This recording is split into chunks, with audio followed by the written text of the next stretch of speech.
TVC Breakfast. I am Veronica Danik Boy, and as usual, I am not here alone. I have Ibrahim Shita. Ibrahim, it's a good morning. Good morning to you, Veronica. How are you? Very well, thank you. I can see you're counting down to the weekend. To the weekend.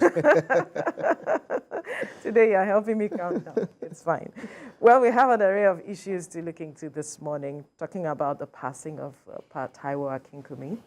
And then we are also looking at Lagos State, for instance, being ranked the 5th in Africa, and also the fact that they will be launching the Blue Rail Line on Monday, which is the 4th of September. Right, I wanted to say 4th of August, but September. And then we also have the coup in Gabon as one of the issues we'll be looking into. These are issues that, have been talked about in the news, and we will be looking into them today as we get along. But first, let's begin with the designer of the Nigerian national flag, Taiwo Akinkunmi, who is dead. He died at age 87 after a brief illness. In this next report, TVC News' Olaide Oyewole, who has been monitoring this development in Ibadan, reports that condolences have been pouring in from friends and sympathizers who are visiting the family members. The report. Michael Taiwo Akinkunmi was born on the 10th of May 1936, where he attended Baptist Day School in Idiko in 1949, and then proceeded to Ibadan Grammar School in 1950. In 1958, he designed the Nigerian national flag after taking part in a competition where his design was selected as the best. It is with mixed emotions here at the residence of Pa Taiwo Akinkunmi in Ibadan, as family members grapple with the reality that their beloved father has departed, even though his life was fulfilled. Recounting the incident, his youngest son said his father never showed any signs that he was leaving them behind, as they both had a nice time a night before his death. Just came in suddenly like that, because yesterday we still sat down, eat together, do everything together. So just suddenly around that 2 p.m., I just saw that the way he was bleeding is not that okay. Immediately, and I took him to hospital. So unfortunately, getting there, the doctor checked him. They tried their best, but they believe their father didn't receive significant recognition during his lifetime and wants him immortalized now that he has passed away. If you look at Nigeria of today, there are some Nigerians which they did nothing. They contributed nothing to the development of Nigeria, and they are living okay. They are well okay more than our father. So what are we saying? So, well, if the government do it, they are a round of applause for them. I'm one of his tenants in his old house at Olaide Oyewole. I've been with him since 1976. And he has been a very nice person to me.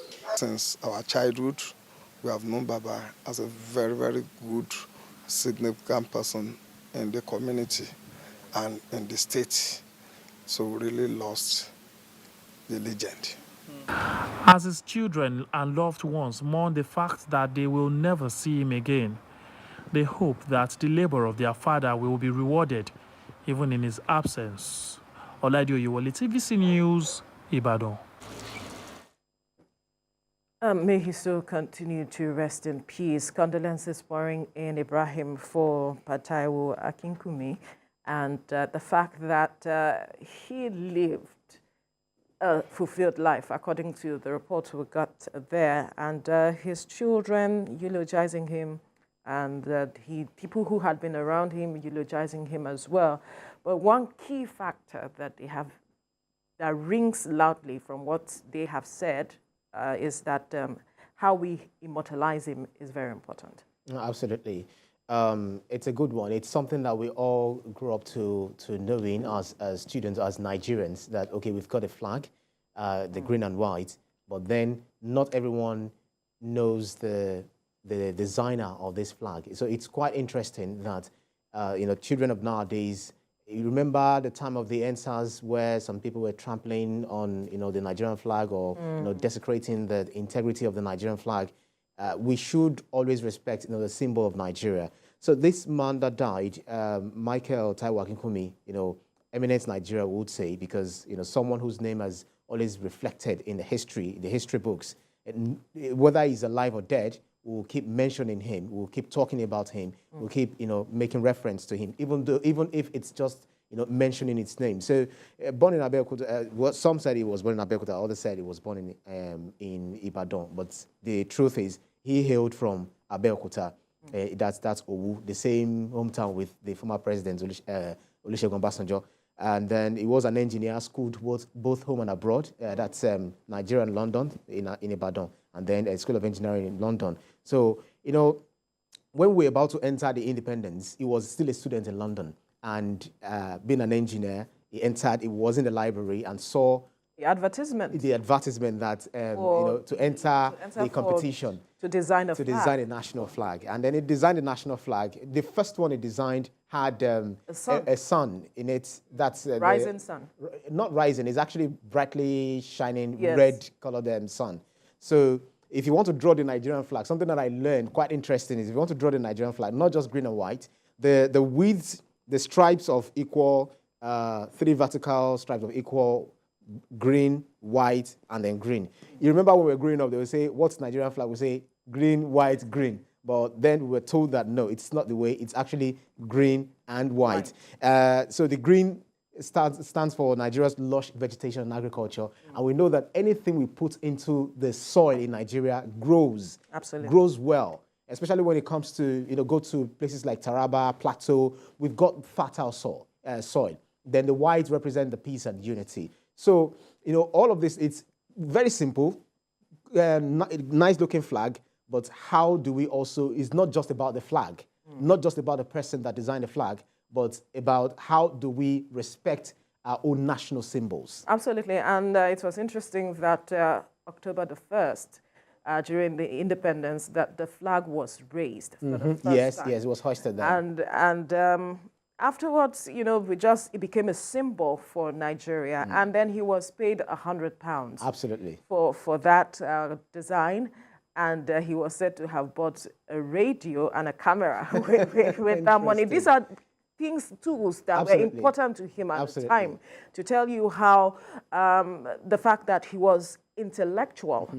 He always looked into how he could connect with the world, using the radio and also the camera to catch perhaps a glimpse of what Nigeria is about at the time, the beauty of Nigeria. That's right. And he has been said to have made an indelible mark in Nigeria. And that's what the President Bola Tinubu said with regards to sympathy. To have said, extending his condolences to his family. And that's the truth. Forever, we would remember him as one who gave Nigeria that symbol that we could look to and say, this is what Nigeria ideally represents. And this is something that should be etched in our minds as we relate with one another, as we look forward to a better Nigeria in the coming days. These are the issues that we should always be in our minds. And I believe that this is also a wake-up call for everyone that in no little way you can contribute to the progress of your country. And it's important as well that we should encourage people to also contribute in terms of how we immortalize them, like I mentioned earlier. A lot of people are looking forward. He got, the recognition. Former President Goodluck Jonathan recognized him with a national honor. But that came after several calls from Nigerians that this man should be recognized. And that is another issue that how we value, the kind of value we place on people like this goes a long way. So we are looking forward to how the government will immortalize him moving forward, what will be done in the coming days with regards to his name being immortalized as well, because there has been talks of people like Stella Adadevoh who gave her life during the Ebola service, in the course of service during the Ebola period, and a number of even footballers who have also contributed to the success of lifting the name of Nigeria across the world. How is the country immortalizing their names? These are issues that will serve as encouragement to every growing Nigerian, so to speak. Some Nigerians might want to disagree with you. They would say that, after all, when he designed the Nigerian flag, just like you said, he got £100. And that was enough. And £100 at that time was a lot. Right. So, because the competition was among about 2,000 submissions, his was picked, and then he was paid for it. He was of given course, the he was national paid honor. for it, but is that enough? I'm just re-echoing what some people say, because there'll be some people who there'll be a say debate. Yes. To say so. Yeah. Why do you have to? So you said he also got a camera and out of that money. Out of the money, a camera and what was the? A camera and a radio. A radio. Yeah. In a foreign land, in the Western world, developed world, I think something like that should also be how do I put it? To be curated, where people would say, if they can find it, man who designed, because I tell you, the wealthiest of this world, that's what they pay a lot of money for. They say this is what this is the shirt Michael Jackson wore. Absolutely, but I'm certain that you can't find that radio or camera right You never can tell.